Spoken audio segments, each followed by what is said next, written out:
సంక్షేమం రాష్ట్రంలో సాంఘిక సంక్షేమ గురుకుల పాఠశాలల వసతి గృహాల దుస్థితి స్వయాన హైకోర్టు జోక్యంతో మరోమారు చర్చల్లోకొచ్చింది.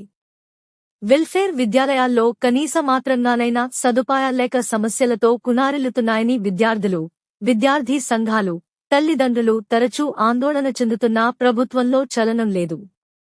సామాజిక కార్యకర్త ఒకరు ప్రజాప్రయోజన వ్యాజ్యం వేసిన దరిమిలా హైకోర్టు స్పందించి బిఆర్ అంబేద్కర్ కోనసీమ జిల్లా అల్లవరం మండలం గోడి వసతి గృహంలో పరిస్థితులపై నివేదిక ఇవ్వాలని తూర్పుగోదావరి ప్రిన్సిపల్ జిల్లా జడ్జిని ఆదేశించింది.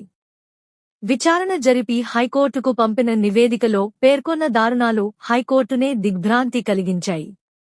400 మంది విద్యార్థులున్న హాస్టల్లో రెండే టాయిలెట్లున్నాయి. బెడ్లు లేక పిల్లలు కింద పడుకుంటున్నారు. చలికాలంలో దుప్పట్లు ఇవ్వలేదు. ఇటువంటి దయనీయ ఉదంతాలెన్నో ఆ నివేదికలో నిక్షిప్తమయ్యాయి. విస్మయం చెందిన న్యాయస్థానం అసలు స్కూళ్లు, హాస్టళ్లపై సాంఘిక సంక్షేమ శాఖ నియంత్రణ ఉన్నదా అనే అనుమానం వెలిబుచ్చింది. గురుకుల సొసైటీ సభ్యుల పనితీరుపై విచారణకు, నిధుల నిర్వహణపై ఆడిట్కు, గోడి గురుకులంలో తక్షణ సదుపాయాలకు, ఉన్నత స్థాయిలో క్రమానుగత తనిఖీలకు ఆదేశాలిచ్చింది.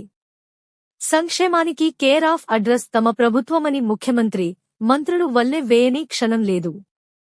సంక్షేమానికి బడ్జెట్లో అత్యధిక నిధులు ఖర్చు చేస్తున్నామని బస్తీమే సవాల్ అంటున్నారు. మరి వెల్ఫేర్ హాస్టల్స్, స్కూల్స్ అధ్వాన స్థితిపై ఏం సమాధానం చెబుతారు? సంక్షేమ బడులలో చదువుతున్నది సామాజికంగా వెనకబడ్డ బలహీన వర్గాలు, పేద పిల్లలే. డబ్బున్న మారాజుల పిల్లలు ఎలాగూ కార్పొరేట్, ప్రైవేటు స్కూళ్లకే వెళతారు. ఎస్సీ, ఎస్టీ, బీసీ తరగతుల పిల్లలకు దిక్కైన సంక్షేమ పాఠశాలల్లో కనీస సదుపాయాలు కల్పించకుండా ఎలా విద్యనభ్యసిస్తారు? ఇదేనా సామాజిక న్యాయం, సాధికారత?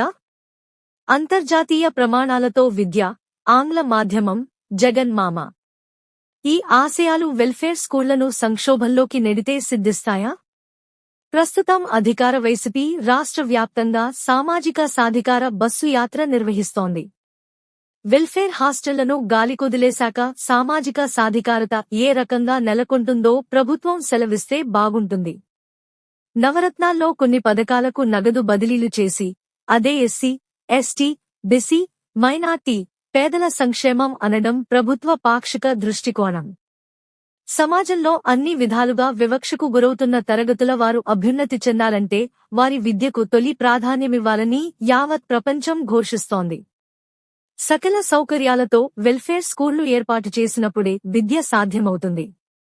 పెరుగుతున్న ధరలకనుగుణంగా మెస్ ఛార్జీలు ఇవ్వకుండా పాలు, కూరగాయలు, గ్యాస్ సరఫరా చేసే వెండర్లకు బిల్లులు బకాయిలు పేరబెట్టి, చివరికి మరుగుదొడ్లు శుభ్రం చేసే పారిశుద్ధ్య కార్మికులకు జీతాలివ్వకుండా వెల్ఫేర్ స్కూళ్లల్లో చదువుకునే పిల్లలు ఐఏఎస్లు, ఇంజనీర్లు, సైంటిస్టులు కావాలని కోరుకోవడం ఆయా తరగతులను వంచడమే అవుతుంది. మిణుకుమనే లైట్లు, విరిగిపడే స్లాబులు, రెక్కలు విరిగిన ఫ్యాన్లు, బయటికి వేలాడే వైర్లు, డోర్లు లేని మరుగుదొడ్లు, మూలనపడ్డ ఆరో ప్లాంట్లు, తుప్పుపట్టిన ట్రంకు పెట్టెలు, ప్రహరీ గోడల్లేని భవనాలు. ఇది రాష్ట్రంలో అత్యధిక సంక్షేమ స్కూల్స్, హాస్టల్స్ దుస్థితి.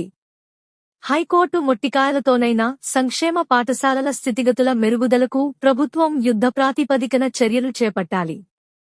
అప్పటికి వేడి చల్లార్చేందుకు ఏవో ఒకటి అరా స్కూళ్లల్లో పైపై ఉపశమన చర్యలకు పరిమితమైతే ప్రభుత్వంపై ప్రజల్లో, సామాజిక తరగతుల్లో నమ్మకం పోతుంది.